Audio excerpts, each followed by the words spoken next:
welcome to the Probably Not Show, your source for movie reviews, news, everything in between, everything out of between. My name is Brendan Bigley. I'm Marcel. I'm Jacqueline, and these are probably not the droids you're looking for. But this is probably our review of the first episode of House of Cards on Netflix. Oh, snap.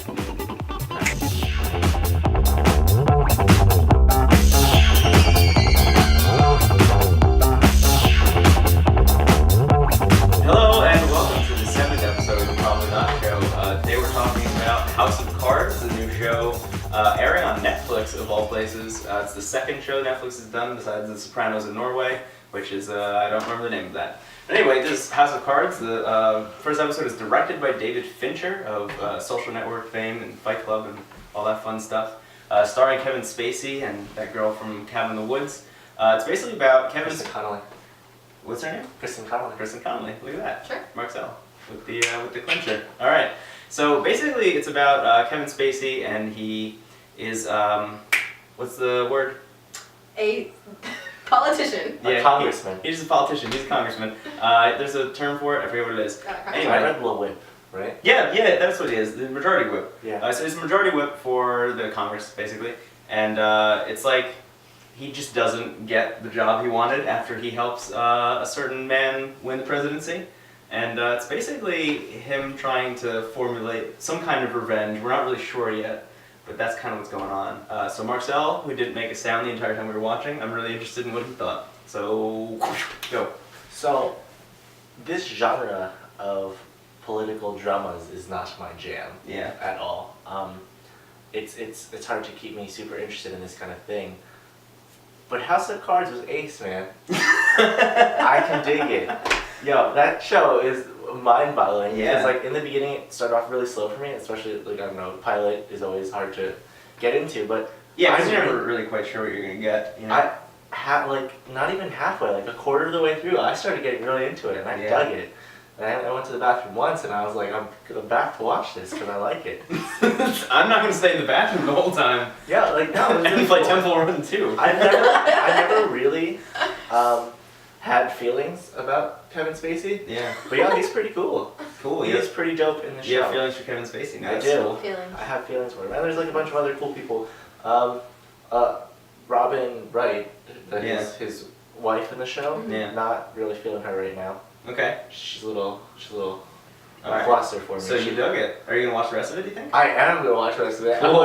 When we were watching this, I wanted to continue, Yeah, cool. and I was not allowed to. Jacqueline, are you going I'd like to jump in and say I have almost polar feelings in a Oh way. my god, I And, expected you to love it. Well, okay. I will say nuts. that this genre is super my thing. Yeah. So like Newsroom, Yeah. West Wing, did you watch West Wing? No, I haven't seen West Did Wing. you watch West Wing? It's on Netflix. Yeah, I heard that Netflix that's a good stuff. thing to be doing Yes. with my time. Yeah, do it. But I will say I am a journalism major. Fun fact. So this is like super nerdy, like hardcore my thing. Yeah. And there were places where it was just like it was maybe a little too melodramatic for me. It was a little too a little too much at times. I do enjoy Kevin Spacey. I also loved Robin Wright. I loved Robin Wright. Weird Thought she chemistry. was great. I think most of the actors do a really, really, really good job. Most. Most. There are a few that Most very it's like- important. I think the leads. I think Kevin Spacey's great. I think this was directed in an incredibly interesting way, and I think that it probably takes chances and directions that wouldn't be able to be done or executed in a format that was not on Netflix and was not. You think so? Yeah, I kind of want to get into that a little bit after, just talking about, just the release on Netflix. But, Right. I mean, before we get into that, so you obviously kind of were iffy on it. Are you going to watch the rest of it, do you think? I would watch. You're gonna keep I would watching watch it? it, but yes. All right. It should be noted that all the episodes are on Netflix right now. They just released the whole run of season 1, I guess. I don't know if there's going to be season 2. I don't know. I guess we'd have to watch the rest of it to find out. But anyway, No balls in Netflix. so I was very iffy on this when it was starting. The opening scene in itself was very interesting, and I know there's a lot of people talking on the internet about it and like how crazy it is. I didn't think it was crazy. It was just like, okay, it's just like a little odd. But it starts a little bit with this like Kevin Spacey looking and talking to the camera thing. And at first I was like iffy on it, but then it reminded me of Ferris Bueller. I was so into that. And I was like, okay, this is awesome. And it's interesting because David Fincher, who directed this and has a great style now, I would say like Social Network and Dragon Tattoo was like his basically coming into himself as a director with his style. Not that he didn't have one before, but I think this is the one he's going to stick with for a while. David Fincher didn't show up until like halfway through this pilot, which I thought was interesting. There wasn't really a moment where I was like, David Fincher's doing a great job here. That said, I loved this. I adored this pilot. I want to watch all. I'm probably honestly not going to sleep tonight. I'm going to watch the rest of it. Same. I'm going to watch the rest of it tonight. I'm just like smitten by the show. Kevin Spacey, for a while, I was not so keen on. I'm generally a huge Kevin Spacey fan. But that said, there's a point, and I couldn't even pin, like I can't really tell you what that point is because there isn't one definite one, but there was a point around halfway through I was like, Kevin Spacey's killing it right now. Yeah. Robin Wright, I loved. I was more into her than anyone else for a while until Kevin Spacey suddenly became this like incredible figure. I think it's very much, I like it for the same reasons that I like The Dark Knight Rises. Did you see Dark Knight Rises? No. No, that's fine. Did you see it? It's really Okay. not. For me, my favorite part of Dark Knight Rises was the scene where Bane is in the prison and he tells Batman the whole plan. He's like, this is what I'm going to do to take over Gotham, and you can't do anything about it. And then for the rest of the movie, you get to see Bane act out that plan. Yeah. That is what this show is, but it's longer. And I'm just saying that. Kevin Spacey's just like, hey, I'm going to do some crazy shit. And then he starts doing some crazy shit. Yes. And I'm not really sure what the crazy shit's going to be, but I'm really excited to find out. I'm so stoked on the show. I think it's like just awesome. I'm going to watch all of it. Yeah, let me elaborate. Okay, I don't hate Robin Wright, alright? Well, you didn't come across as hating her. She's doing her thing, right? Yeah. But I just really felt like I didn't like Kevin Spacey and Robin Wright scenes. They're really weird for me. Really? It's Like, interesting. Well, what How hit me, there's a point when they were talking to each other, and I was sitting there, like, staring at it, and I was like, there are people that actually, like, have conversations like this, and, like, actually talk like this, and, like, have these kinds of relationships, and that's very strange to me. it was so. I think that's what took me out. It was really bizarre, just like the way that their relationship was Yeah. created. And I You guess know maybe that that's exists just- somewhere, though. Yeah. There's people yeah, like that. Sure. I do want to mention the writing also, because at first I wasn't super into the writing. Yeah. Same.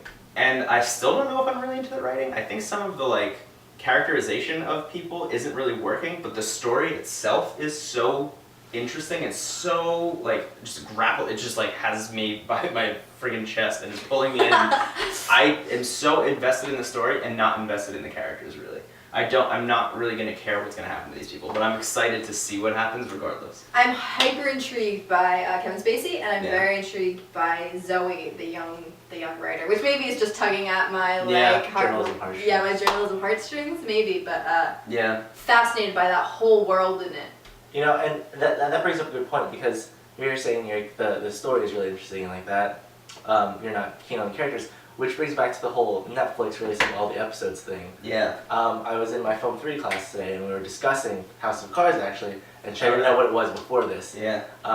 They were just discussing like the idea that in most television programming nowadays, it's just the format is 3 weeks on, 2 weeks off, and they Yeah. adjust. Right. They adjust to what the fans are saying and Exactly. things like that.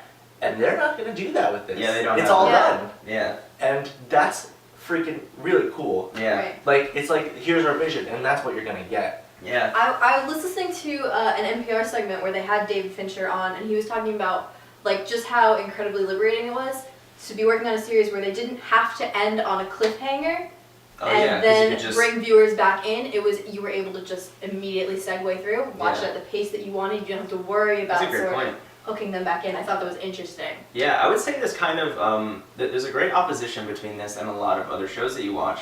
Just what we were talking about before with the characterization versus story. Most shows will get you to enjoy the characters first. That's really how they suck you in. You know, the characters are zany or they're like really dramatic or you can like relate to them in some way or another. But that's not the case here. And it's the exact opposite of television, which is interesting because I would say that Netflix is kind of strangely the opposite of television as well. Yeah. That said, what do you guys think about Netflix doing this kind of thing? Do you think that this is what's going to keep Netflix in business? Because at first, there were some signs of Netflix kind of going like, oh, I don't know if it's going to stick around. You know, when they Right. split up the DVD and the streaming services, and then they said never mind, and their stock went, you know. Right. I think this is like going to keep Netflix doing its thing, especially with the rest of Development coming out. Right. I think that's gonna be huge. I think if they're going to raise their prices and the kind of way that they're doing it, I think they need to deliver content that is original like this and that can compete with things like Showtime and HBO, which are killing it right now. Yeah. So I think that if they're going to stay in business, it's going to depend a lot on them putting out original content that is quality and that is done in a way that you can't get anywhere else. Which Basically, is Netflix what just needs to this put is. out. That's what it Yeah. is. Yeah. Yep. I think one of the biggest redeeming factors is that like in this starting to like veer away from television era or generation, it's just like Yeah, I mean, the that's idea the trend. that you can just have everything all at once is fantastic and watching it at your own pace, and I think that's the biggest selling factor. Yeah. That I'm able to just say, look, I can marathon this whole show right now, or I can space it out. I Yeah. don't have to wait. Although I will say I do kind of enjoy, and one thing that I would miss if this becomes the standard is sort of the feeling of everybody, getting together on Sundays and like having this thing that they anticipate every week. Yeah. And it's like a social thing, and it becomes, a gathering. I don't know if releasing all of it at once is going to be the standard, but definitely just the release of original content on